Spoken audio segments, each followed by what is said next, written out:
You look for things that are related to hostages. You look for things that are related to shafts or tunnels that might lead to the metro system. Then you clean that area. The metro system meaning the tunnels. The underground, yeah. Well, the tunnels divide in two, so you can look at it as small creeks that goes from a mountain to this big river that goes underneath. So you have many creeks that goes into that big river, and we found a lot of them in Jabalia. That you find like small shafts that lead to a small tunnel, but if you go with that tunnel, you will get to the metro, and the metro is a huge tunnel that you can sometimes drive inside it for miles underneath the ground, tens of meters underneath the ground. In how many of the buildings did you find? I mean, Jabalia, as we know, is a refugee camp, it's a neighborhood. In how many of the buildings do you actually find these shafts? Well, you find them sometime in very close neighborhoods. You can find 10 buildings in an area of a square kilometer that this building and the building next to it and the one across the street, they all have shafts, and it all leads down to these tunnels. So you can go on a street and you can see a tunnel, and 50 meters afterwards, you can see another tunnel, and 50 meters afterwards, another tunnel, and it's asymmetrical. It's not like each building has in a certain point, somewhere you can find behind the building, somewhere on the first floor. It's amazing how they do it. It's not something that you can say they have a pattern, that you follow that pattern and you find the tunnels. It's really unexpected. So they broke the pattern to confuse. I don't think they made it in that sophisticated way. They just found places that were comfortable to dig and you cannot see them from the sky, and they did it. Yeah. So it's very chaotic. Very chaotic. Not organized. The building themselves were not organized. Yeah. Yeah. And they're not fighting. I mean, we're talking about Jabalia, we're talking about buildings. When you say buildings, you mean civilian buildings. You're not trying to go fight them in bases. Like, for example, on October 7th, they came into Israel and they fought first in the bases and then in the kibbutzim. Are there bases that you go to in Gaza, or are they waiting? Is most of the fighting in these neighborhoods? Well, there are fighting compounds, and there is one very famous fighting compound named Fortress 17. Back in the days of Yasser Arafat, they established a force named Force 17. It was like a commando unit, like their special forces. And it's like a fortress surrounded by a neighborhood, civilian neighborhood. So you go, you see like two connected football fields surrounded by walls and towers that guard it. And around it, these are civilian buildings, like a neighborhood from all four sides. And that's somewhere between the southwest side of Jabalia to the east-west of Shati refugee camp. And we were the first one to actually conquer it. So that is the last army fortress of Hamas in the north side of the Gaza Strip. And there were forces that went around it or through it or to get to Shifa Hospital as soon as they could, and they were fired at. So we were commanded to go there and just conquer it. Get there with tanks and forces and follow a building by a building, a shaft by shaft. And we found a lot of intel over there that helped us understand the metro system, the underground tunnel. But you know, one of our battles that cost us a lot of blood was in the first row of the building in front of that fortress, in front of Fortress 17. We got there on November 8th, so a month plus day from October 7th.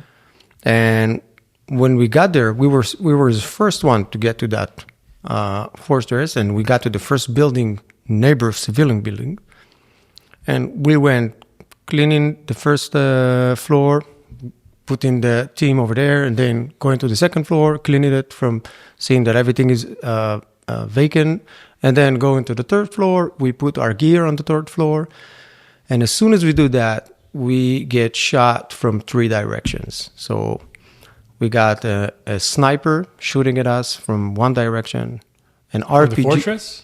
Yeah, from the fortress.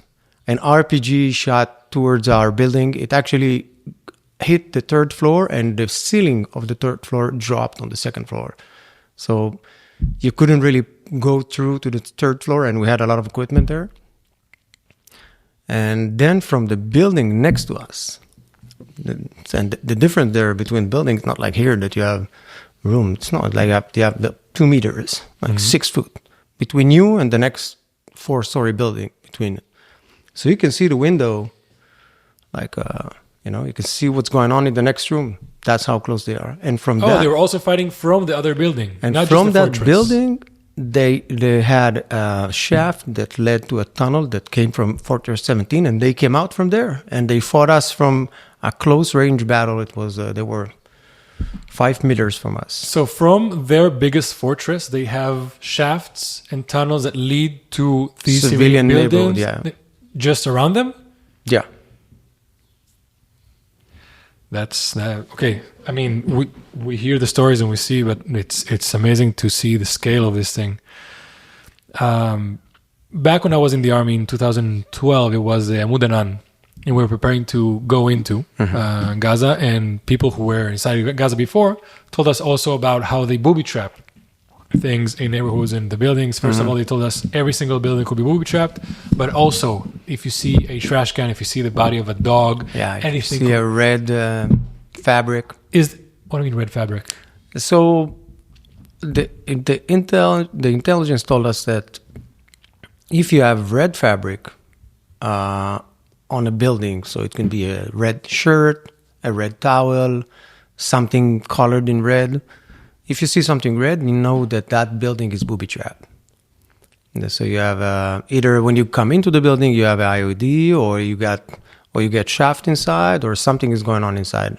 How do they booby trap it? I heard some people say that there are, for example, they just It's amazing. They put it in the, so if you can lean against the wall, and the wall itself is not a wall, but how do you call the thing that hold the doors?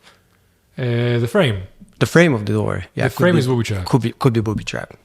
They found, because we need to go through houses. So one of the houses that you cannot go into doors. You cannot go into windows. Why not? Because they might be booby trapped. So what you do, you open a wall and you go through a wall. So one of the walls that they opened, they saw wires going through the walls. And they went through the wires, and they understood that this building itself was built with explosive in the walls of it. And when family, when they built it, it was already built with explosive inside the wall, and family lived there from Tzuk Eitan, which 2014. Till Charvot Barzel. Family lived inside that building, and nobody connected the wires. And when one of the D9s opened the wall for us to enter, so you can see the wires go through the wall. So it's not like after the population gets moved out of the neighborhood, because we know that before the army goes into a neighborhood, the local people are told to move away, and then they might put explosive. You're saying that years before, when they're building the building itself, inside the infrastructure, they already prepare from 2014. Yeah, That's insane. How many buildings are booby trapped in some way or another? It is hard to tell, because what happened is that this area was bombarded for 2 weeks straight without having no one getting near to it. So some of the houses that were booby trapped was exploded. Some of them was not able to explode, and some of them were not connected because the terrorists were not able to get to that area. But from what I know, is that they buried under highways. They buried 500 kilos of explosive, waiting for if someday the Israeli army will invade, they will connect that explosive and try to kill as many Israelis as they can to prevent us from invading to Gaza. And people used to drive on that road. Day in, day out, people drive hundreds and thousands of cars, goes on a road that have 400 and 500 kilos of explosive underneath it. So what's the difference between a civilian neighborhood and a combat zone? If before the Israeli invasion, you're saying that they built it as already a combat zone while people were still living there, day to day, their normal lives. So you cannot trust anything when you go there. You cannot trust anything.